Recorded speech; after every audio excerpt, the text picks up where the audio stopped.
Hello and welcome to the M is for Mama podcast. I'm your host, Abbie Halberstadt, happy wife, mama to 10, Bible-believing Christian. And on today's episode, we're going to get to do just a general chat and catch up over what's been going on for our podcast break for the summer here at the Halberstadt household.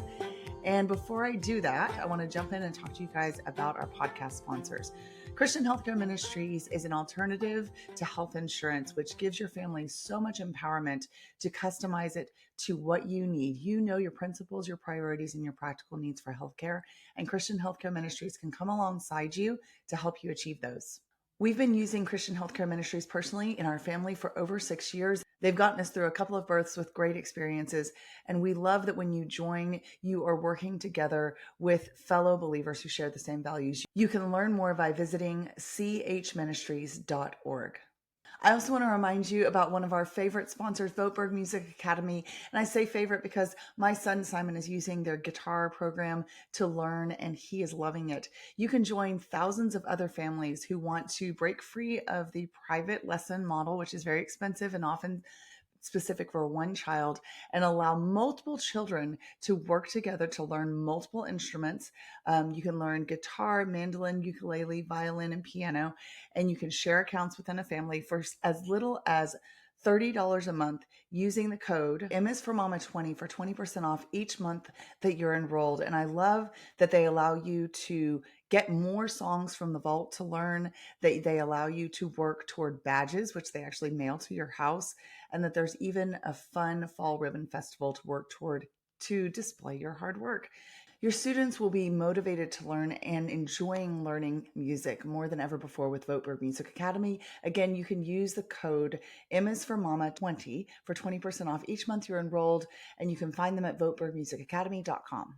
And finally, I want to talk to you about christianbook.com. This one is dear to my heart. I remember getting the magazines way back when and flipping through them. It's very cool that I can see my books, M is for Mama and Hard is Not the Same Thing as Bad, in the pages of those catalogs now. And they are just a wonderful one-stop shop for everything Christian for less.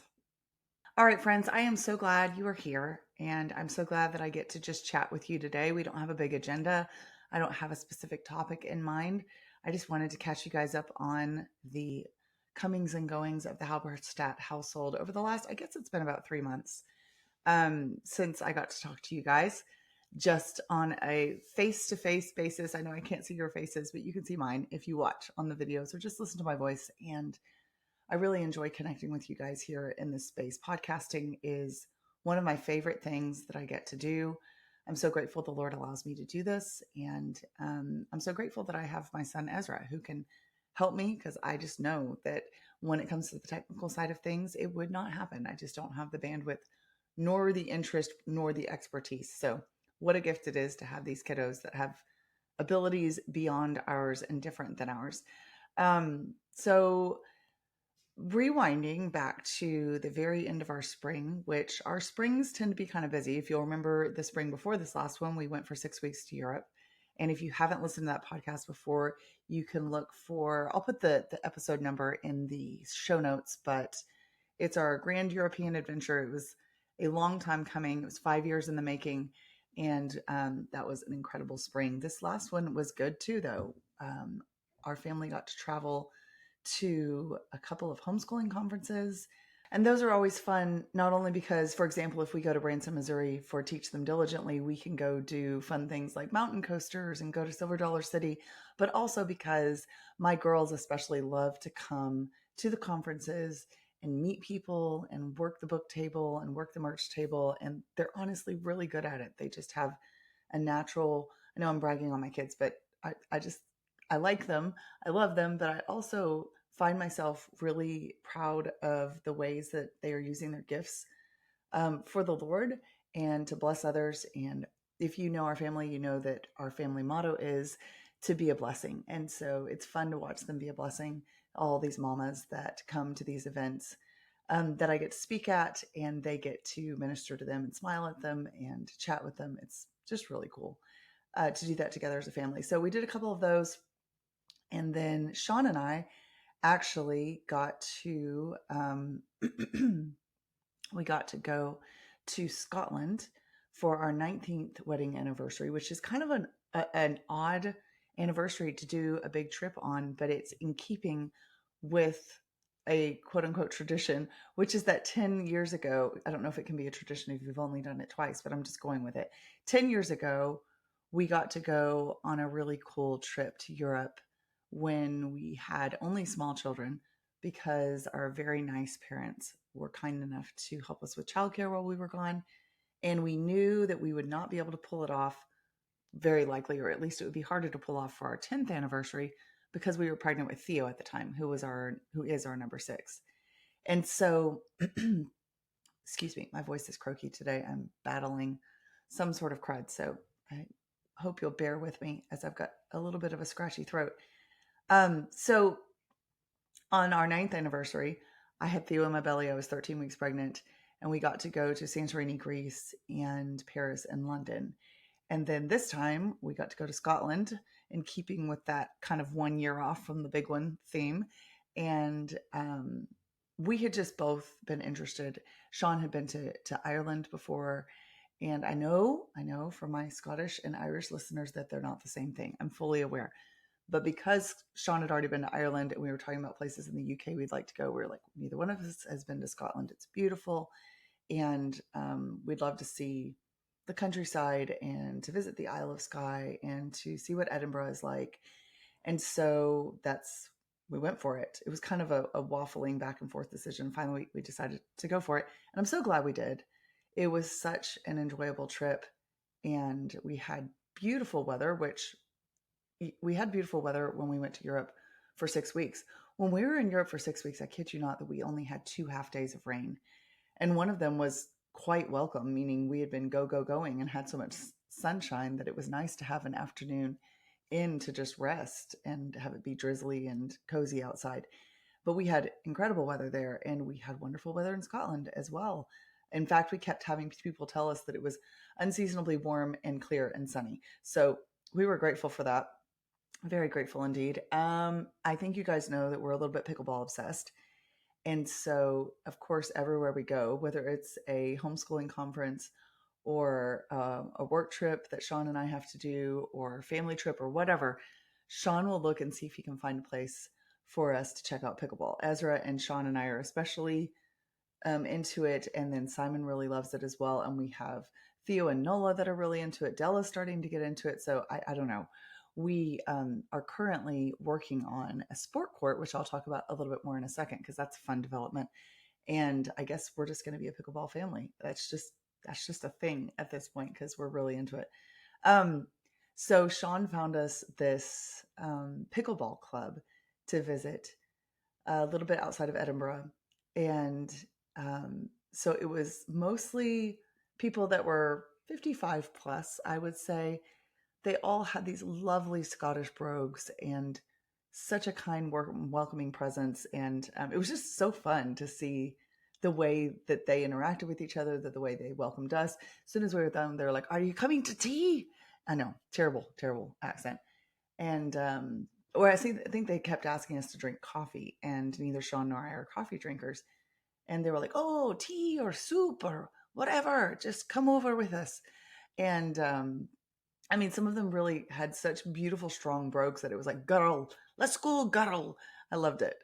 And again, I'm sorry I'm massacring your beautiful accents, but it was really fun to get to experience their culture and just their kind, warm, welcoming people. They honestly were in all of our travels, we've encountered all kinds of different people. Obviously, we've been to Australia, we've been to Alaska, we've been to Europe, we've been to a lot of states in the US.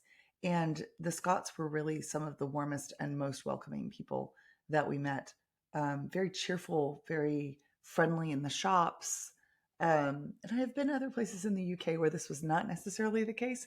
So I don't know what I was expecting, but they were really kind. And so that was really fun. And Edinburgh, guys, I just have to give that city a moment because I didn't know much about it before we went. We ended up finding an incredible rental on the Royal Mile, which is basically this historic mile-ish strip. I think it's a little bit longer than a mile, that runs between Edinburgh Castle at the top of it and Holyrood Castle at the bottom of it. And it is the most charming street. and it's bustling with tourists, but it's not annoying. And one thing that I found really interesting, just because I enjoy design so much, was the design of their restaurants was absolutely stunning and impeccable. You would walk into like an Italian restaurant, and instead of kind of being your typical, and I'm not bashing this, but kind of your typical darker tones and wine bottles hanging from the ceiling, or drippy candles and checkered tablecloths. This was this gorgeous, um, multi surfaced, very integrated. Like, some walls had wallpaper and some walls had really cool tile, and um, they had cool, like, upholstered leather, like turquoise banquettes to sit at. And just everywhere you looked was a feast for the eyes, and it all worked. So several of the other restaurants we went to were so well designed that it made me wonder if there's some sort of incredible restaurant designer in Edinburgh that's doing several of these restaurants, because they just flowed so well. We went to a fish and chips place that was one of the coolest looking restaurants I've ever been to. And it was, I mean, they mostly served fish and chips. You wouldn't necessarily expect the interior design to be incredible, but it was. So that was really fun for me as a design lover. And then we did a lot of walking, and the food was really, really good. I have a precious reader that I've gotten to be really good friends with, who's originally from Scotland. He lives in England. We almost got to meet. We were set to drive an hour north of London when we were there a year and a half ago and meet her family. They have 11 children. They homeschool. Her husband's a pastor there, and they were going to host us very graciously, but they ended up getting a stomach bug, and it was so close to our flight back to the US that we couldn't chance it, because that was going to be a real bummer if we couldn't get 13 of us on a flight because we were puking. And so we passed up on that, but she gave me all kinds of suggestions for our trip to Scotland. And I was asking her about food, and I was like, I don't know how I feel about haggis, and blood sausage. And she's like, Abbie, we do have other food. And I said, I know. So I said, so tell me what I should eat in Scotland, because you said you have other food, and I'll find all of these options. Like, but I want to eat authentic food. And she's like, you know, our authentic food is not my favorite. I would go for like the Indian or the Thai or the Italian. So we did try haggis. We did try blood sausage. Oh, I don't want to. Sean tried haggis. I think I tried one little bite. I mean, it didn't taste like much of anything one way or another. I just had kind of a mental block with it. Um, and we did eat blood sausage, and I believe that's what it was. And it almost tastes like carrot cake or something. I'll have to, I think I have a different definition in my head of what it is than what it actually is, and we've looked it up, but I'm not remembering exactly what the particulars of it are. Um, but well, we tried. But we enjoyed pub food, and we enjoyed the international food, and just basically, oh, I will tell you this while I'm just rambling at you. We went to the Isle of Skye and ended up getting a flat tire, because there are little crags, like the roads are very uneven and the edges of them are very sharp. And so, and the roads are very narrow. And so Sean, in attempting to avoid a pothole in the middle, went a little bit off the road with his tire, and those sharp edges just popped it like a balloon. And we ended up stuck. Boo hoo us. We're on the Isle of Skye. There's like idyllic rolling hills and sheep and puffy white clouds and blue skies. It was hardly a terrible place to get stuck, especially when you're with the person you love most. So we just chatted and had a chill, and it wasn't hot. I mean, getting stuck on the road um, in the middle of the summer in Texas would be a little bit of an ordeal, because you would be in a puddle by the time somebody came to get you. So we weren't sure how it would work out, because we're on an island and we didn't know if there was going to be someone available to come help us. Turns out it is so common for these tires to get popped on these rental cars or people's regular cars that are out there, that while it did take a guy a while to get to us, it was only because he was busy fixing everyone else's spare tire, or putting another spare tire on him, or fixing their burst tires. So that cracked us up, because he said, you're my sixth of the day, and there's one right around the bend, like right behind you, that did the exact same thing. And I'll probably have like 5 more today. So they stay in business with that. But right before we popped that tire, we had been at this little restaurant. And I will try to remember to ask Sean and look up the name of it if anyone happens to be in Scotland, because apparently my scratchy voice and my foggy brain is making it where I can't remember the names of anything at the moment. But I'll try to remember the name of this restaurant. And it had one of the best things I've ever eaten in my entire life. I kid you not. And it was a piece of sourdough toast with extremely fresh heirloom tomatoes on it, arugula and other fresh greens on top, like fresh cracked pepper. I believe there was some cheese on it, but I think it was feta. And I know that sounds incredibly simple, but they had drizzled some sort of magic dressing on top that just made it taste like summer and unicorn and rainbows in your mouth. And it was so good. I would eat that every day of my life. And Sean, he's a man, he likes meat. I like meat too, but probably he more than I.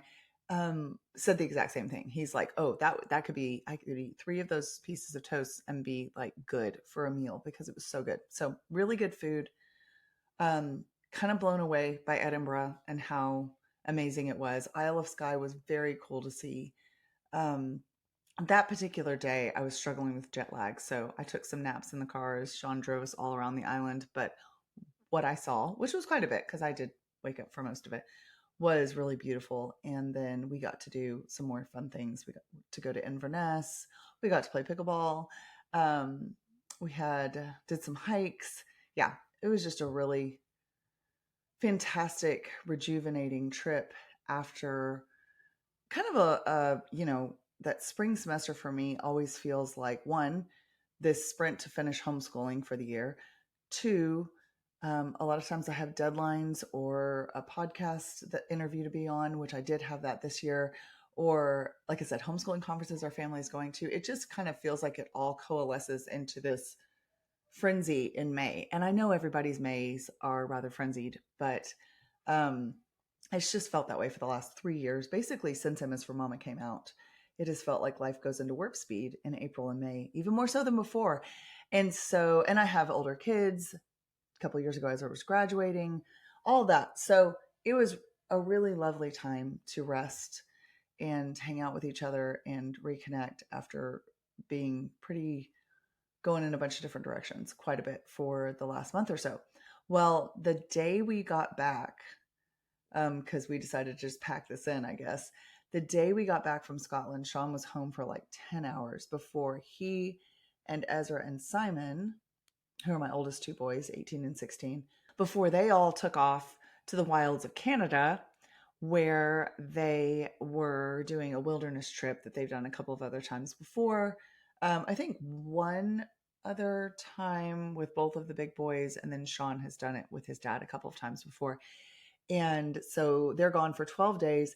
They're out of cell phone range. The only way to contact them is via satellite, like short little 140 character texts.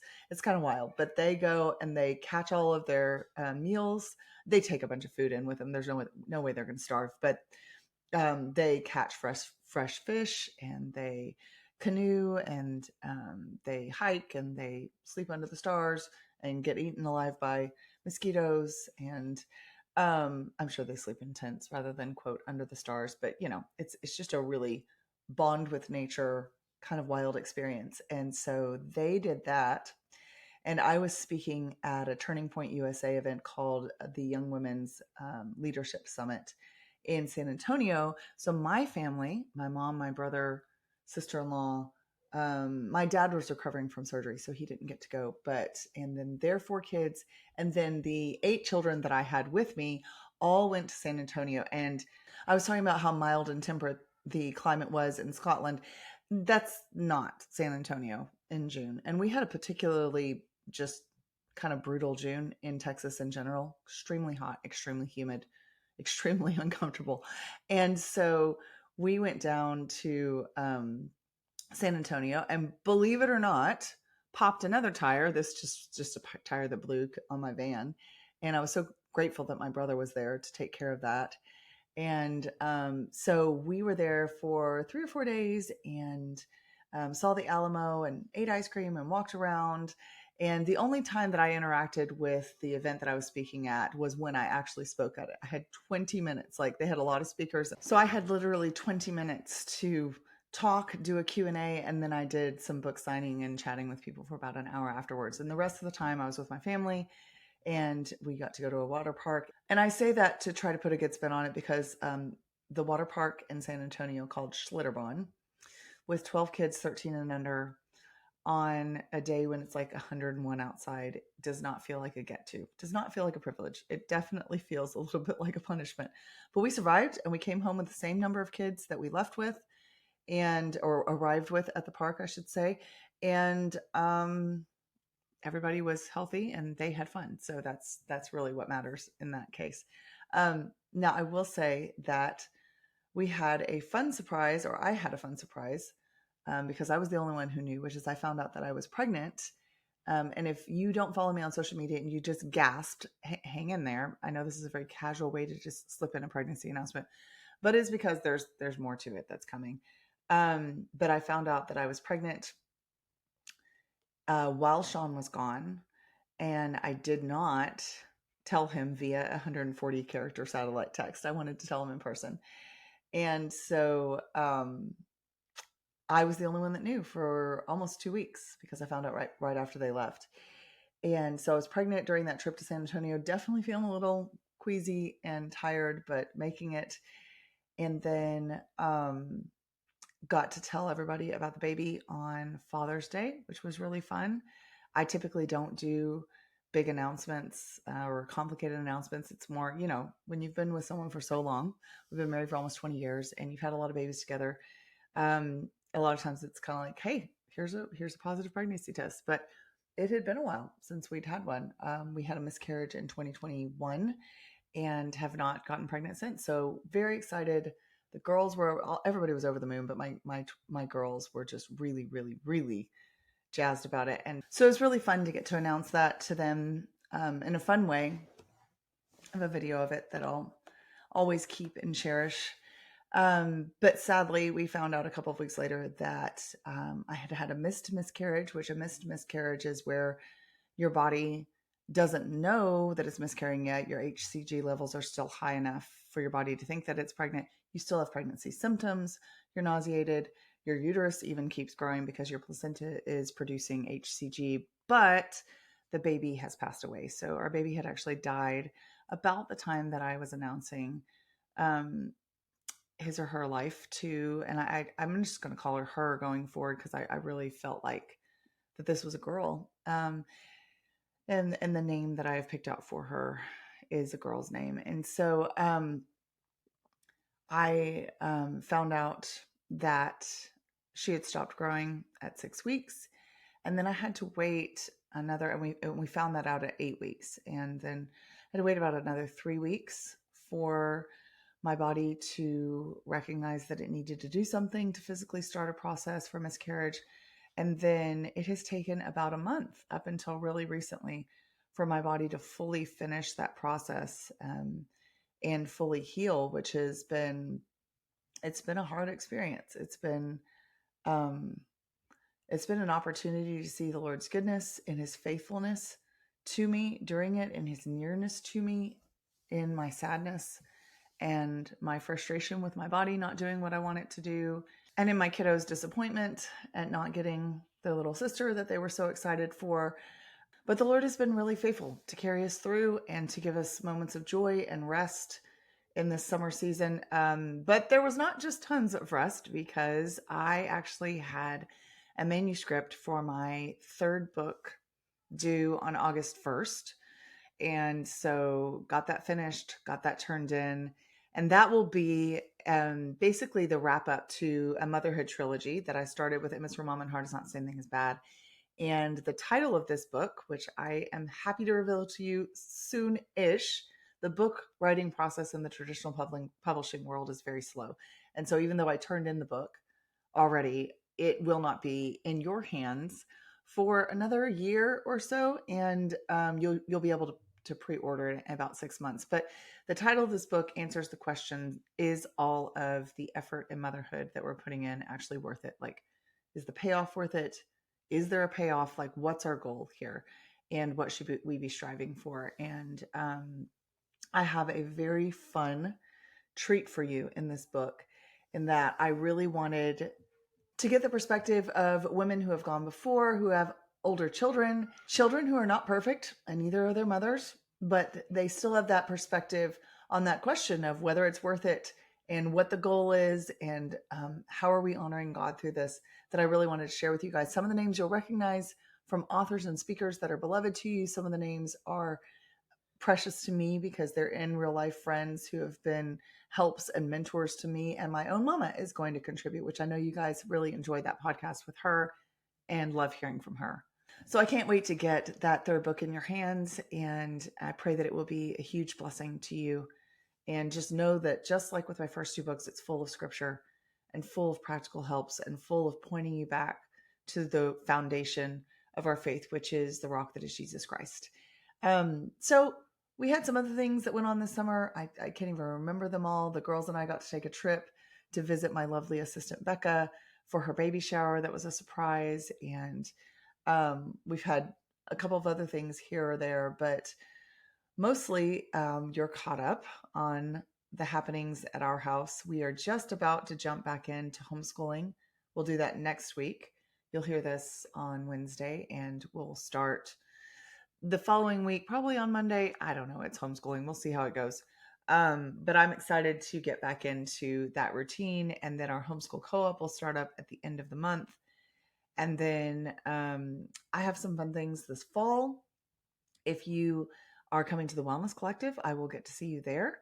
And then there's also an event that I will leave down in the show notes called Share the Arrows, where I will be speaking with Allie Beth Stuckey and Elisa Childers and Rosario Butterfield, and Francesca Battistelli is doing the music, and that will be in Dallas on September 28th. So that's just a heads up for those of you listening. If you're in that area or want to come see us there, that would be really fun as well.